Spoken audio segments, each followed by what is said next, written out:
नमस्कार दोस्तों, defence show में आपका स्वागत है। तो दोस्तों, बहुत ही बड़ा अपडेट है। भारत ने कैलाश मानसरोवर रेंज पर कब्जा कर लिया है। तो इस टॉपिक में कई सारे कंफ्यूजन्स भी हैं, कई सारे डाउट्स हैं जो कि मैं आपको इस वीडियो में क्लियर करने वाला हूं। और मैं बताऊंगा कि भारत ने कहां कहां पर कंट्रोल लिया है और जिन जिन जगहों पर कंट्रोल लिया है अब तक किसके कब्जे में थी वो। तो वीडियो में बहुत ही नॉलेजेबल और इंटरेस्टिंग कंटेंट है, अंत तक बने रहिए। साथ ही लेटेस्ट डिफेंस अपडेट्स के लिए चैनल को सब्सक्राइब कर लीजिए। तो चलिए वीडियो शुरू करते हैं।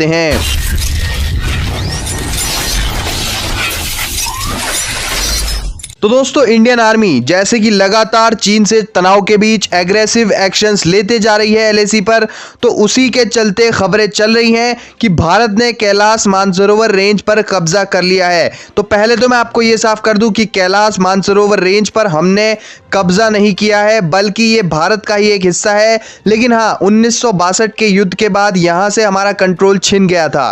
तो सबसे पहले आपको ये बता दूं कि कुछ लोगों को यहां पर कंफ्यूजन है और कई चैनल्स भी ये दिखा रहे हैं कि भारत ने कैलाश मानसरोवर पर ही कब्जा कर लिया है। तो यहां पर अपडेट ये नहीं है कि कैलाश मानसरोवर पर कब्जा किया है, बल्कि भारतीय सेना ने कैलाश मानसरोवर रेंज पर कंट्रोल लिया है। इन दोनों में, कैलाश मानसरोवर और कैलाश मानसरोवर रेंज में क्या डिफरेंस है ये भी मैं आपको बता रहा हूं वीडियो में। तो कैलाश मानसरोवर एक माउंटेन पीक है जो कि कई धर्मों की आस्था का स्थल भी है और करंटली ये तिब्बत ऑटोनोमस रीजन में पड़ता है। और यहां पर इस तिब्बत ऑटोनोमस रीजन पर चीन ने कब्जा किया हुआ है। और जिस कैलाश मानसरोवर रेंज की यहां पर बात हो रही है वो रेंज पड़ती है भारत के लद्दाख में। दोस्तों, एलएसी पर पेंगोंग जो लेक के पास एक छोटी सी लेक पड़ती है जिसका नाम है स्पंगूर जो। तो इसी के सामने से होकर जाती है कैलाश मानसरोवर रेंज। जी हां दोस्तों, ये पहाड़ जो माउंटेन रेंज है इसके अंदर वे पहाड़ आते हैं जिन पर भारत ने रिसेंटली कंट्रोल लिया है।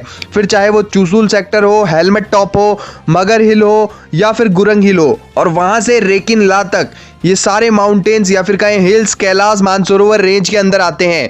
दोस्तों, कैलाश मानसरोवर माउंटेन रेंज एक ट्रांस हिमालयन माउंटेन रेंज है। 1962 के बाद, यानी कि भारत चीन युद्ध के बाद, भारत ने इस जमीन को खो दिया था।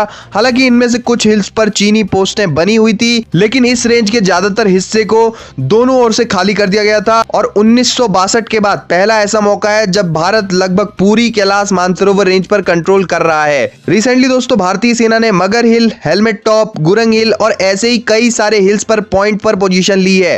ये सारी पोजीशंस स्ट्रेटेजिक हाइट्स पर ली गई हैं, जहां से एक बहुत अच्छा एडवांटेज मिल रहा है भारतीय सेना को। इसके अलावा पेंगोंग जो के फिंगर एरियाज में एग्रेसिव एक्शन होता हुआ दिखा है भारतीय सेना की ओर से।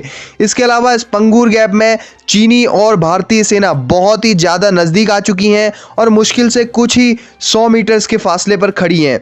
वहीं कई जगहों पर तो कुछ किलोमीटर के दायरे में दोनों ओर से बैटल टैंक आमने सामने हैं। तो यहां पर चीन के टाइप 15 लाइट बैटल टैंक्स हैं, जिससे कि ऑफ कोर्स उन्हें मूव करने में आसानी होगी, ज्यादा तेजी से वे मूव कर पाएंगे। लेकिन टाइप 15 लाइट बैटल टैंक्स की फायर पावर भारत की ओर से रिप्लाई में डिप्लॉय किए गए T-90 भीष्म और T-72 टैंक्स की तुलना में काफी कम है। वहीं भारत के टैंक ज्यादा बड़े और भारी हैं, तो मूव होने में थोड़ी बहुत परेशानी तो हो रही है इन टैंक्स को, लेकिन इनकी फायर पावर और डैमेज डीलिंग कैपेसिटी बहुत ज्यादा हाई है अगर हम चीनी बैटल टैंक्स की तुलना में इन्हें देखें तो।